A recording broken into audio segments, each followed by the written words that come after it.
네, 법률과 생활 2020년 2학기 강의 시작하겠습니다. 첫 강의인데요.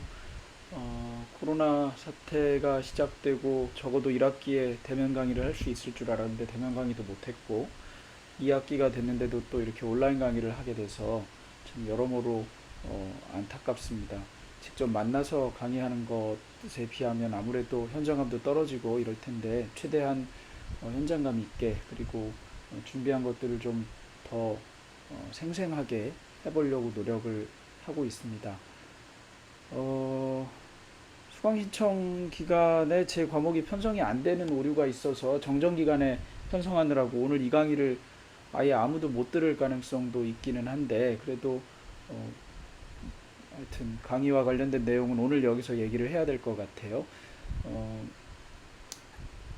제가 강의하는 과목은 법률과 생활이라는 과목이고 이 법률과 생활은 어, 수업 목표나 수업 계획서 등에서 설명한 바와 같이 어, 뭐, 그 일상생활에서 일어나는 법률이나 법률 문제나 또는 생활 속에서 일어나는 법률 문제, 뉴스나 신문을 접하면서 일어나는 법률 문제들이 어떤 것이 있는지 알아보고 그걸 알아본 다음에 어, 과연 우리 생활에 이런 법률을 어떻게 적용할 수 있는지 또는 내 주변에서 일어나는 법률 문제에 대해서 나는 어떻게 대응할 것인지 상하탑이라는 대학 교육을 마쳤는데 대학 교육을 하고 있는데 그 과정에서 지성인처럼 주변의 문제에 대응하는 법 이런 법들을 좀 배워보고 그 다음에 구체적인 법률이나 이런 것은 잘 모른다 하더라도 어떻게 생각하는 것이 법률적으로 생각하는 것인지 그냥 법률을 전혀 접해보지 않은 다른 사람들에 비해서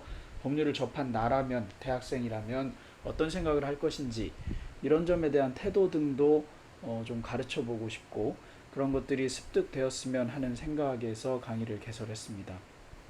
저는 연세대학교 법과대학 법학과 지금은 이제 법과대학이 없어지고 로스쿨이 도입됐는데요. 거기 1991년도에 입학한 학번이에요. 최근에 화양연화라는 드라마를 했는데 거기에 나오는 소위 한재현 선배인가? 저는 드라마를 잘 안 봐서 잘 모르는데 그 한재현 선배가 법학과 91학번으로 돼 있죠. 우리 법학과 91학번 남학생 중에 그렇게 잘생긴 학생이 몇 명 있기는 했는데 여하튼 그 다음에 사법시험을 합격했습니다. 1999년에 합격했는데 지금은 이제 사법시험이 없어졌고 로스쿨 시험, 로스쿨 입학을 해서 변호사 시험을 치르고 있죠. 사법연수원은 이제 31기로 1999년에 합격하면 1999년 10월이나 11월쯤 합격자 발표를 해요. 그러고 나면 그 다음 해 2000년 3월에 입학합니다. 여러분들하고 똑같이 이제 2000년 3월에 입학하면 2년을 다니거든요. 그럼 2000년 다니고 2001년 다니고 2002년 2월에 졸업식을 해요. 그렇게 해서 졸업하고 2002년에 이제 법률사무소 로펌에서 변호사를 시작을 했고 화우라고 하는 법무법인을 거쳐서 지금 이제 법률사무소 바로라고 하는 것을 내서 독립해서 사무실을 운영하고 있습니다. 변호사 한 지가 20년 가까이 됐죠. 강의 계획은 수업 계획서에 나와 있는데요. 한 총 15강으로 되어 있는데 기말고사를 한 해 쳐야 되니까 14강이고 그간은 중간고사는 치르지 않고 기말고사하고 수업 태도, 출석, 과제만 가지고 평가를 했는데 온라인 강의를 하다 보니까 아무래도 기말고사 한 번으로 평가하는 것에 너무 큰 차이가 생길 수 있어서 조금 여러분들로서는 불편할지 모르겠지만 중간고사를 그렇게 어렵지 않게 한 번 더 치를까 생각하고 있습니다. 그래서 중간고사, 기말고사 1회씩 아직 확정된 건 아니고요. 중간에 강의를 해가면서 강의 진도 등에 맞춰서 중간고사를 칠지 여부를 결정할 건데 중간고사를 가급적이면 이번엔 치러보려고 하고 있습니다. 그렇게 하고 있고 수업 계획서를 보시면 그런 내용들이 들어있는데 중간고사 일정은 포함을 시키지 않았어요. 그런데 총 준비한 강의가 하다 보면 조금 빨리 진행되거나 이렇게 해서 어차피 한 번 정도 중간고사를 치를 시간이 나옵니다. 그렇게 해서 중간고사를 치를 예정이고요. 치를 것을 계획하고 있고 평가는 주로 시험에 의한 것이 대부분 평가가 됩니다.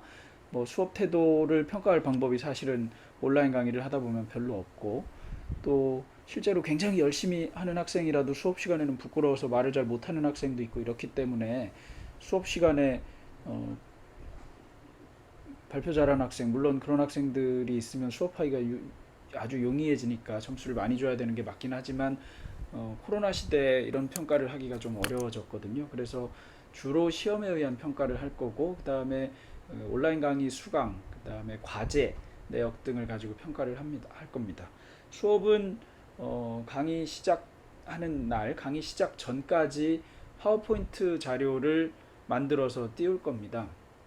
파워포인트 자료에 대부분의 내용이 들어있고, 그것에 기초해서 강의하고, 그것과 완전히 벗어나는 강의를 하지는 않을 예정이고요. 교재는 따로 없습니다. 교재를 법률개론이나 뭐 이런 거를 좀 하려고 서점들을 찾아봤는데 조금 동떨어진 교재들도 많고 이래서 파워포인트를 가지고 제가 교재를 일종의 교재처럼 만든 거니까 이걸 가지고 수업을 하면 되고요. 파워포인트에 뭐 여러 가지를 담으려고 노력은 했는데 한번 해가면서 개선할 점이 있으면 서로 얘기해가면서 하면 되겠습니다. 그러니까 수업 준비는 뭐 예습을 해오면 당연히 도움이 될 텐데 파워포인트만 가지고 여러분들이 예습하기가 쉽지 않을 수는 있어요. 근데 무슨 말이 있는지 어떤 내용인지 한번 쭉 훑어보는 거 정도만 해도 수업 들을 때 훨씬 유리할 수는 있습니다. 그렇게 보고 오시면 되고요. 자, 수업 목표는 이런 것들인데 다시 앞으로 돌아가서 이 평가 계획에 대해서 조금 더 얘기하겠습니다. 흔히 첫 시간에 주로 얘기하는 것이 학점은 어떻게 주느냐, 또는 뭐 시험은 어떻게 치르느냐, 그다음에 이런 것들이죠. 교재는 어떻게 하느냐, 과제는 어떻게 하느냐, 이런 것들인데요. 교재는 좀 전에 얘기한 대로 별도 교재는 없고 띄워놓는 파워포인트 자료가 교재 전부가 됩니다. 그다음에 수업은 뭐 예상할 수가 없어요. 대면 수업을 할 수 있었으면 좋겠는데 그거는 지금 저로서도 예상할 수가 없죠. 다만 오늘 이 녹화를 하는 날이 지금 일요일인데 오늘 10시 오전 10시에 발표한 바에 의하면 이제 다시 299명으로 300명대로 줄었다고 하는데, 이게 일시적인 숫자인지 아니면 계속해서 감소할 건지 아니면 진짜로 3단계로 격상하는 단계가 될 것인지 이런 것 등을 예상할 수 없는 단계라서 여러분들도 수업이 어떻게 될지 알 수 없는 단계가 될 것 같습니다. 얼굴은 한 번 정도라도 꼭 볼 수 있었으면 좋겠는데, 그 다음에 강의 계획은 파워포인트에서 할 거고, 수업 계획도 그렇고, 과제는 한 번에서 두 번 정도를 낼 건데요.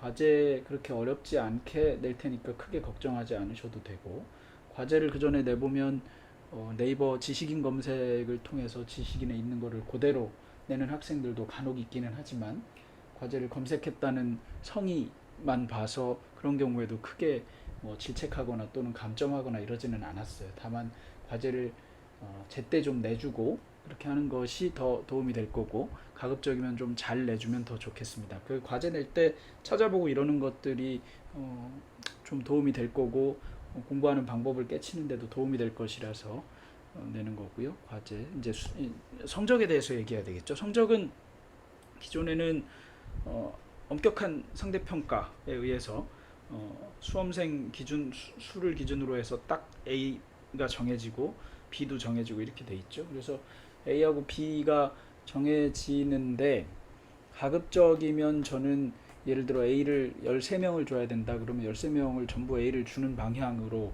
하고 있어요. 성적이 A를 받을 만한 학생이 없으니 한 명도 안 주겠다라든가 이런 방식으로 해본 적은 없고, 그렇게 하다 보니 절대평가하고 그러니까 일종의 뭐 90점 이상을 맞아야 A가 나온다 이런 것 때문에 A를 주고 싶은 학생 수에 포함되는데도 불구하고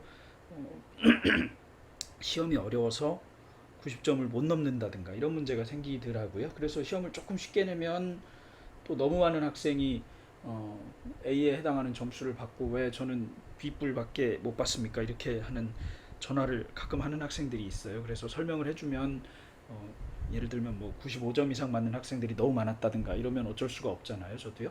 그런 경우가 좀 있기는 했는데, 그러다 보니까 변별력을 조금 높이기 위해서 시험을 두 번 치를 예정이고, 시험 합산 점수하고 나머지 보정 점수 같은 것 등을 고려해서 학점을 주되, 가급적이면 급간 뭐 A, B 해당하는 급간의 수는 다 채워서 뭐 A 13명 줄 수 있는데 10명 주고 B 13명 줄 수 있는데 2명 주고 이런 방식으로 하지는 않고 채울 수 있는 한은 다 채워서 학점을 주려고 하고 있습니다. 학점 평가 방법은 아까도 얘기했듯이 거의 시험에 의존할 수밖에 없는 상태가 되어 있습니다. 그래서 시험 횟수를 한 번을 더 늘리려고 계획하고 있다는 점은 조금 전에 얘기했어요. 그런 점을 좀 감안해서 들어주시고요.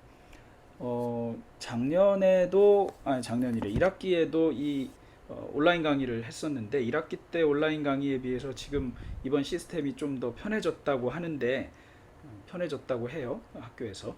그런데 얼마나 편해졌는지 아직 잘 모르겠어요. 작년에는 녹화를 새벽 4시까지도 한 적도 있거든요. 녹화했는데 다 지워지고 녹화했는데 다 지워지고 이런 적이 있어서 뭐 그런 경우도 있었는데, 올해는 좀 그런 일이 없었으면 좋겠고 여러분들도 그런 일이 없어야 강의를 듣기가 아주 좋을 것 같아요. 지난번에는 심지어 소리만 나오고 완전히 까만 화면이 나오기도 해서 학생들이 어려웠다고 한 적도 있었어요. 자, 그 다음에 법률과 생활 총론인데요. 수업 목표는 오늘 첫째 시간이니까 법률이 어떻게 만들어지는지 좀 알아보고, 그 다음에 법률의 체계에 대해서 이해하는 것, 그 다음에 민사 문제와 형사 문제를 개괄적으로 구별해 보는 것, 그리고 일상생활에서 사용되는 법률 용어의 잘잘못을 구분할 줄 아는 것, 이런 것 정도를 목표로 잡았습니다. 어떤가요? 대단히 어려운 얘기 같은가요? 일단 법률이 어떻게 만들어지는지 안다. 이거 뭐 그냥 몇 마디로 얘기해 볼 수 있을까요? 어떤 문제를 알고 모르고의 문제는 질문이 주어졌을 때 어렵지 않은 말로 쉽게 설명할 수 있으면 그 문제를 아주 잘 이해하고 있는 사람이고요.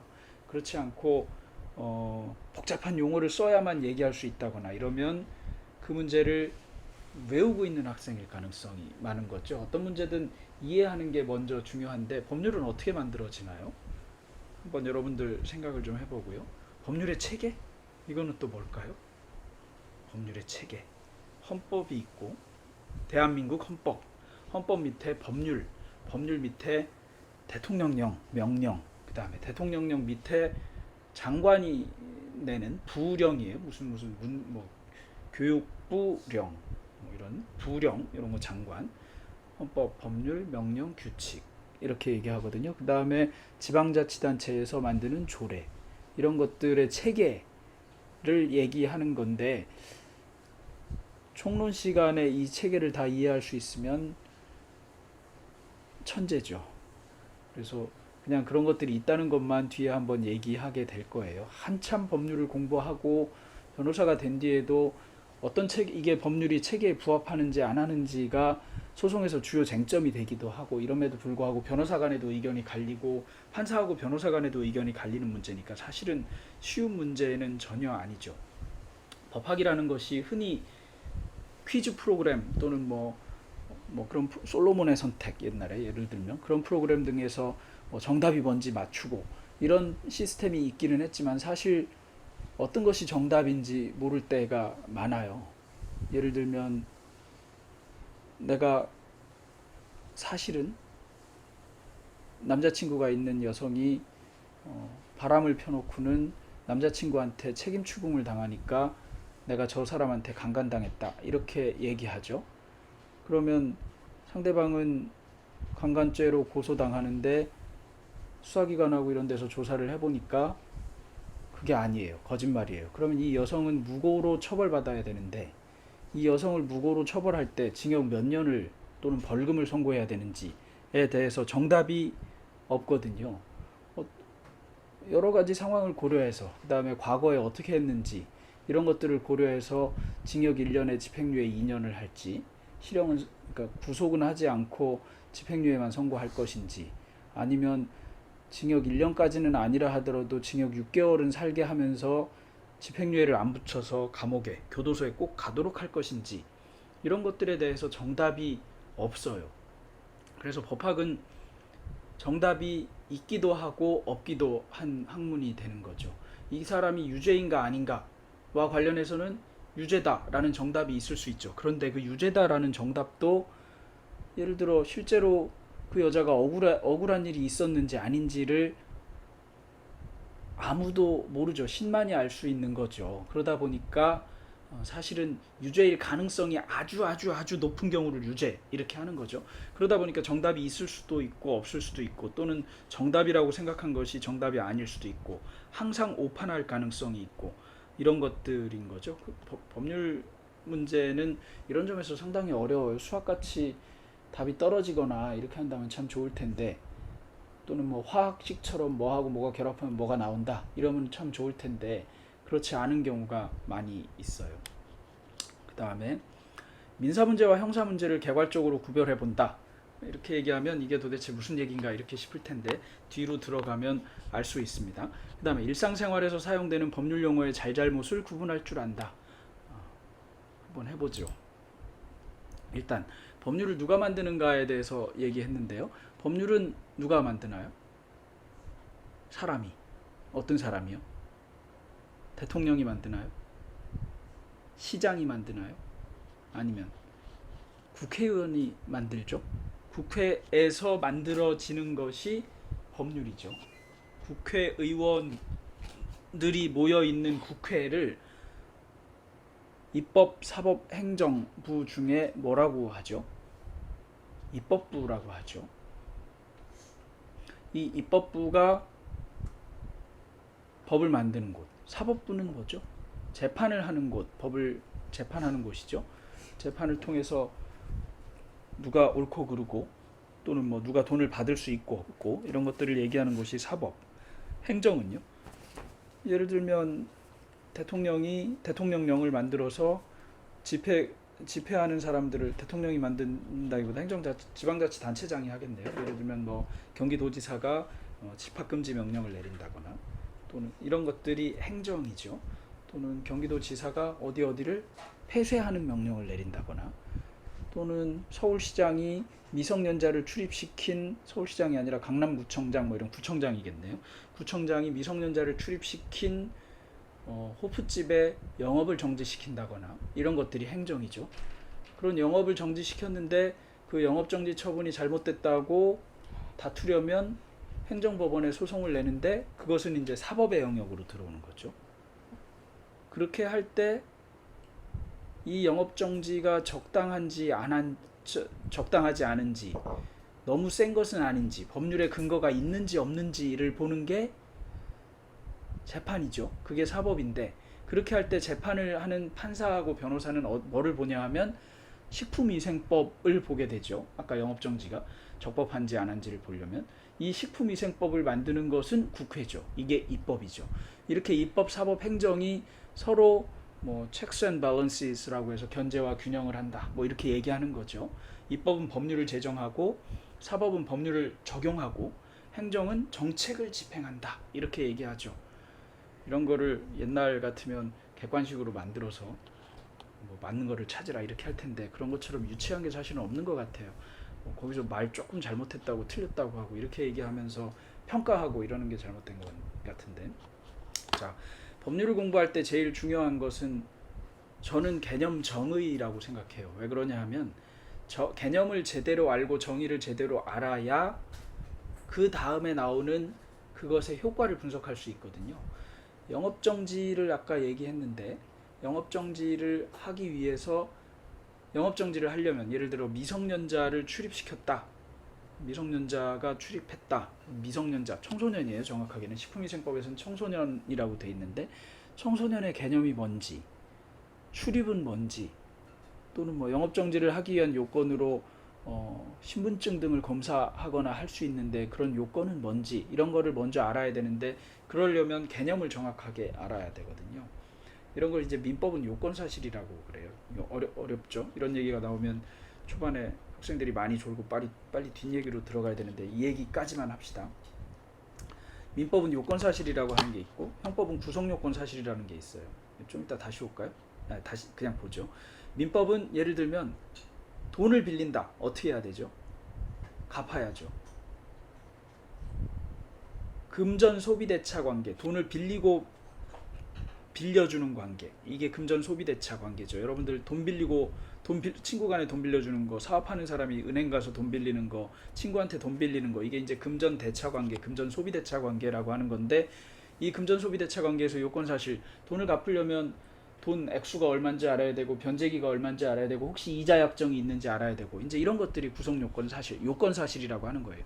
형법은 구성요건사실이라고 하는데 아까 무고죄를 얘기했죠. 무고죄는 타인으로 하여금 형사처분 등을 받게 할 목적, 뭐 징계처분이나 형사처분 포함하는데 형사처벌 또는 처분을 받게 할 목적으로 허위사실을 수사기관 등에 신고하는 행위를 말해요.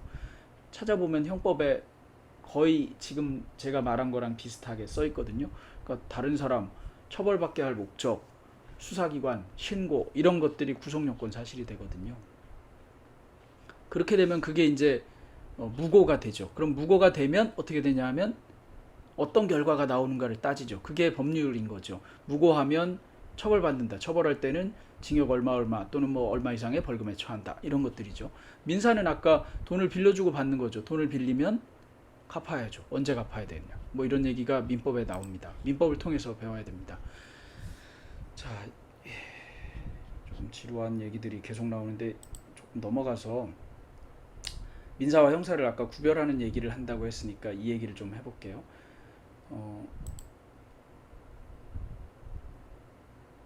이 화면이 지금 나오는지 모르겠어요. 이렇게 열면 이제 이런 기사가 있거든요. 삼성생명 소송에 가장 많이 휘말려 제소 피소 건수 둘 다 최다, 이런 내용의 기사가 있거든요. 여러분들 혹시 이게 지금 요번에 바뀐 강의라서 파워포인트 화면만 나가는지 아니면 이 바탕화면이 나가는지 잘 모르겠는데 여기 보면 삼성생명이 생명보험사 중 가장 많은 소송에 휘말린 것으로 나타났다. 원고로서 소송을 제기한 것은 물론 소송을 당한 건수도 많았다. 이 기사는 왜 갖다 놨냐 하면 제소, 피소 이런 것에 관해서 비교적 정확하게 썼어요. 제소, 여기서 얘기하는 제소는 소송을 제기했다는 뜻이고 민사소송을 주로 얘기하는 거거든요. 소를 제기했다 이런 거고, 피소는 소송을 당했다 이런 얘기에 관한 거예요. 그 다음에 박유천 피소 취하, 경찰 측 사실 아니다, 소취하 제출 받은 적 없어. 이 기사는 여기 나오는 대로 쿠키 뉴스니까 국민일보 기사인데 기사에서 사용한 용어가 하나도 맞지 않게 엉망으로 돼 있어요. 그래서 많이 틀렸다는 얘기를 하려고 가져온 기사예요. 일단 박유천 언제 얘기냐 하면 옛날에 그 유흥업소에서 이 박유천 씨가 이상한 일을 했었죠. 그래서 뭐 변기유천 이런 별명도 생기고 했었잖아요. 그것과 관련해서 고소당하고 이제 이런 얘기와 관련된 기사인데 그 내용 여러분들 한번 상기해 보시면 돼요. 자, 기사를 볼게요.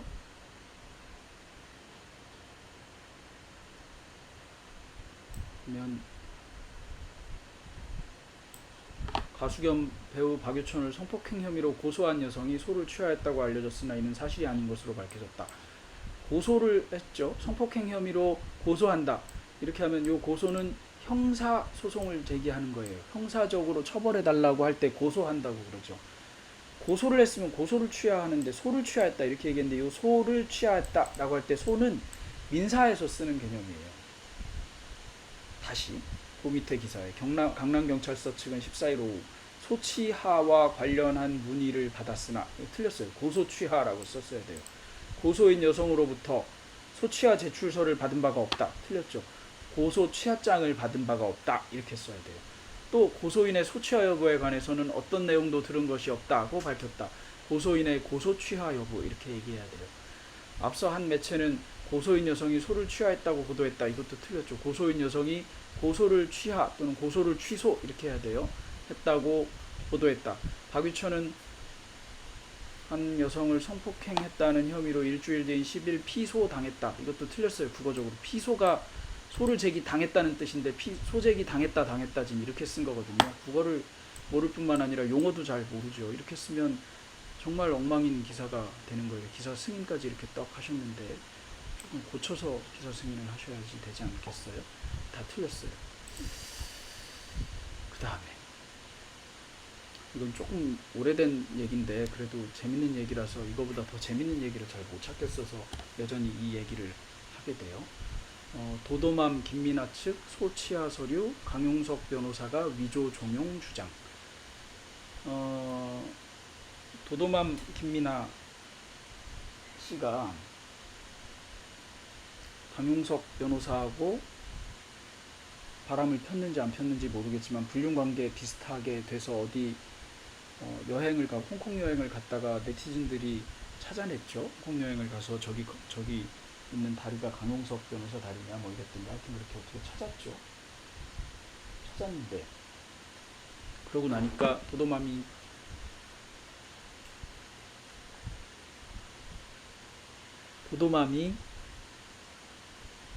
도도맘의 남편이 도도맘을 상대로 이혼 소송을 제기하고 그 다음에 강용석 변호사가 자기 부인과 불륜 관계가 되는 바람에 자기 혼인이 깨졌다. 그래서 혼인 상태가 파탄에 이르렀다 이러면서 강용석 변호사를 상대로 손해배상 청구 소송을 제기하거든요. 그랬는데 일정 시간 지난 뒤에 강용석 변호사가 뭐 정치하고 방송을 오래 하다 보니까 이런 스캔들도 생긴다 이렇게 얘기하고 이랬었는데 어떻게 됐냐면 그 남편이 도도맘의 남편이 강용석 변호사를 상대로 낸 손해배상 소송, 이거는 민사소송이에요. 간통했다고 해서 형사소송을 할 수는 없죠. 간통죄는 폐지됐으니까요. 위헌 결정이 나면서 간통은 처벌하지 않거든요. 근데 간통을 처벌하지 않는다, 잠깐 얘기를 해볼게요. 간통을 처벌하지 않는다고 그래서 간통을 해도 된다는 얘기는 아니거든요. 처벌하지 않는 거하고 해도 되는 거하고는 다른 문제예요. 간통을 하면 여전히 이혼 사유가 되죠. 강용석 변호사가 위조를 좀 그래서 이제 그런데 강용석 변호사가 그때 뭐라고 그랬냐면 이런 일도 있기는 한데 소치하 서류가 들어올 겁니다. 이러고 아니나 다를까 도도맘의 전 남편으로부터 강용석 변호사에 대한 소송에 대한 소를 취하하는 서류가 제출됐어요. 민사소송이니까 소를 취하한다고 하는 거죠. 아까 같이 고소를 했다고 하면 고소 취하, 고소 취소 이렇게 얘기해야 되는 건데요. 소를 취하하는 서류가 들어왔다고 얘기했는데 알고 보니 그 소취하 서류가 위조됐더라는 겁니다. 소취하를 하려면 소송을 낸 사람이 A가 B한테 100만 원 달라고 소송을 내요. 그래서 B가 재판을 가야 되는데 B가 갑자기 A가 저를 상대로 낸 소를 취하했습니다 이러면서 소취하서를 법원에 떡 내면 판사가 받아보고 그러네 A가 소를 취하했네 이렇게 얘기하면 안 되겠죠. A가 실제로 소를 취하했는지 안 했는지를 모르는데 소를 당한 사람이 A가 소취하했습니다 이렇게 얘기한다고 해서 소취하됐구나 이러고 소송을 종결시켜 줘 버리면 100만 원 달라고 했던 A는 자기는 소취한 적이 없는데 왜 그러세요? 이럴 수 있는 여지가 있고 그렇죠. 그래서 법원으로서는 B가 내는 소취하서는 인정을 안 해요. 그죠? B가 소취하 받고 싶을 테니까 그러니까 A한테 의사를 물어봐야죠. 너 진짜로 소취한 거냐? A가 소취한 적 없습니다. 이러면 소취하서는 가짜가 되는 거죠. 그래서 소취하서를 내려면 인감도장을 찍고 인감증명을 내거나 아니면 자기가 직접 법원에 와서 저 소취하겠습니다 라고 밝히거나 이런 식으로 해야 되거든요. 그러니까 이제 그 강용석 변호사를 상대로 낸 소송에서 그 전 남편의 인감도장하고 이런 게 찍힌 소취하서가 들어왔는데 판사가 나중에 그 남편한테 확인해 보니까 저 인감도장 찍은 적 없는데요 이렇게 얘기한 거예요. 그러면 이제 이게 문서 위조가 된 거거든요. 그래서 문서가 위조됐네요 이렇게 얘기한 거예요. 그래서 검사가 강용석 변호사하고 도도맘 김미나를 다 조사를 했죠. 그래서 도도맘 김미나는 자기가 남편 그 소취하서를 남편 허락 안 받고 써줬다 이렇게 얘기해서 사문서 위조가 됐고, 그러면 그거를 강용석 변호사가 시켰다 이렇게 얘기하면 강용석 변호사는 사문서 위조의 교사가 되는 거잖아요. 시킨 거니까 교사가 되는 건데 그 건으로 강용석 변호사가 1심에서 실형을 선고받았다가 2심에서 무죄 판결이 났었죠. 굳이 변호사인 사람이 그거를 위법한 걸 알면서 교사까지 할 이유가 없다 이렇게 해서 무죄 판결이 나기는 했는데 그런 일이 있었거든요. 그와 관련해서 이렇게 얘기했어요. 김미나 씨가. 그 얘기가 여기 쭉 써 있는데 그냥 읽어서 잘 어려울 것 같아서 아까 길게 얘기를 한 거예요. 그러니까 이런 얘기를 알려면 앞에 무슨 일이 있었는지 이런 것들을 먼저 쫙 알아야 되죠. 김미나 씨가 중앙지방법원 형사에서 열린 공판에서 강용석 변호사가 소추와 관련된 대응 방법 등을 수시로 보내는 등 적극적이고 능동적으로 관여했다. 조씨, 도도맘의 남편 명의의 인감증명서를 받으면 형사처벌을 받을 수 있음을 알면서도 위조를 종용했다. 강용석 변호사와 상의한 후 미리 작성한 소추하서를 강용석 변호사 측 사무장에게 줬다. 이렇게 얘기를 했다는 거예요. 이 관련돼서는 그냥 내용이 재밌어서 갖다 놨는데, 여기서 얘기하는 대로 형사 사건과 관련된 얘기니까 조 씨는 자신의 권리를, 조 씨가 전 남편이죠. 도도맘의 남편은 서울중앙지검의 도도맘 김민아 씨를 사문서 위조 및 위조 사문서 행사 혐의로 형사처벌해달라고 하는 거니까 고소한 거죠. 소재기한 게 아니라. 그렇게 해서 중앙지검의 검사가 조사를 해보니까 위조가 인정된다. 그러면 이 김민아를 처벌해 주세요라고 법정으로 보내야 되는데, 그렇게 법정으로 보내는 행위가 기소예요. 기소. 공소를 제기한다. 이렇게 해서 기소예요. 도도맘 김민아는 기소가 되면 형사법정에 오는데, 형사법정에 왔을 때 도도맘 김민아의 지위는 피고인이에요. 조금 이따 한번 다시 설명할게요. 되게 어려운 것 같은 느낌이 들 수도 있는데 이거를 잘 알면 굉장히 훌륭해요. 자, 강용석 스캔들 원고 소추하 불구 공판은 예정대로 이랬는데 같은 내용이에요. 그렇게 해서 소추하서가 나왔지만 원고가 소추하를 안 했는데 소추하에도 불구하고 이렇게 얘기하면 안 되죠. 원고가 소추하를 안 했으니까 소송이 그대로 진행되는 건데, 이런 기사도 제목부터 잘못 뽑았죠. 그 다음에 소추하가 까지는 맞는데 공판이 아니라 민사재판은 공판이라고 안 하거든요. 그러니까 그냥 뭐 변론은 그대로 뭐 이렇게 했어야 되는데 많이 틀려서 고치기가 어려워요. 이건 어디 기사인가요? 뉴스엔 기사네요.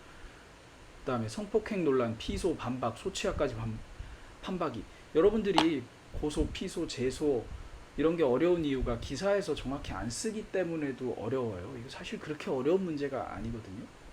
요거까지만 한번 볼까요?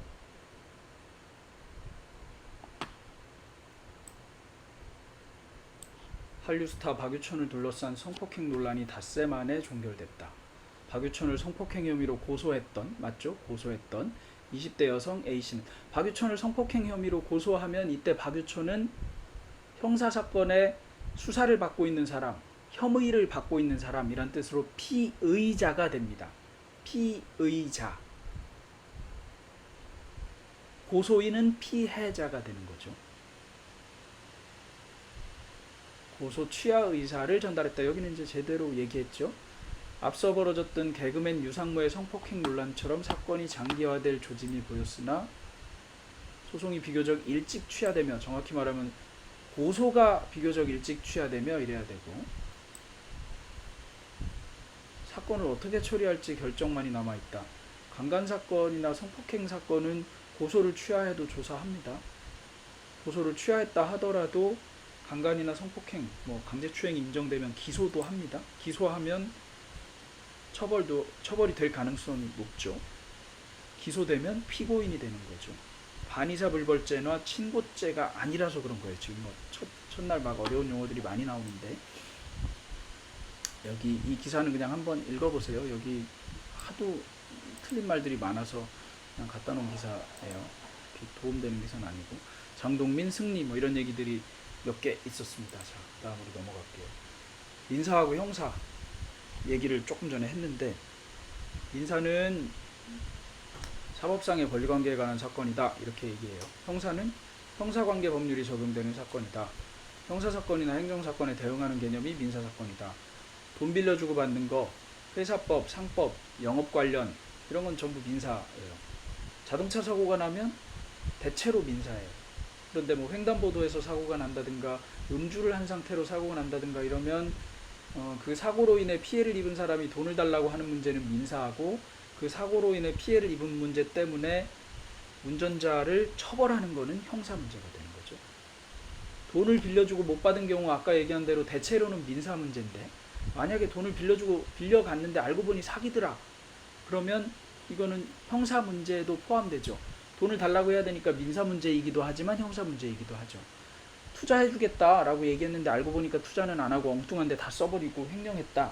그러면 돈 달라고 하는 소송은 민사소송이기도 하지만 그 사람을 횡령이나 사기로 처벌하는 문제는 형사사건이 되죠. 형사사건, 다시 형사사건으로 와볼까요? 형사사건은 대표적인 게 폭행, 가다가 누구한테 맞았어요. 또는 때렸어요. 지하철에서 얼마 전에 어떤 아저씨가 막 스리퍼로 사람 때리고 그랬죠. 그 다음에 오는 경찰들한테도 어떻게 했죠. 이제 공무집행방해, 폭행, 뭐 이런 것들로 형사처벌이 되죠. 맞은 아저씨, 거기 이제 맞은 분이 있잖아요. 맞은 분이 예를 들어 전치 2주에 상해를 입었다. 이분은 손해를 누구한테 배상받나요? 국가가 해주나요? 국가가 해줄 수도 있긴 하지만 범죄 피해자를 구조한다든가 이럴 때 해주기도 하지만 이 정도의 구조해주진 않거든요. 그러다 보니까 슬리퍼 들고 설치신 그 아저씨를 상대로 소송을 해야 돼요. 그런 경우는 민사소송이 되는 거죠. 명예훼손을 당했다. 명예훼손을 당했다. 형사 문제죠. 근데 명예훼손을 당했는데 형사처벌만 받아서는 무슨 소용이 있어요. 그래서 2억 원 배상해라 이렇게 돈 달라고 소송하죠. 이거는 민사소송이죠. 무고 피해를 입었다. 처벌해야죠. 무고한 여성을 아까 그 사안에서. 그러고 나서 그것 때문에 내가 이래저래 정신적으로 피해를 입은 점에 대해서는 민사소송을 통해서 돈을 받아내야죠. 이런 게 이제 민사하고 형사입니다. 다시.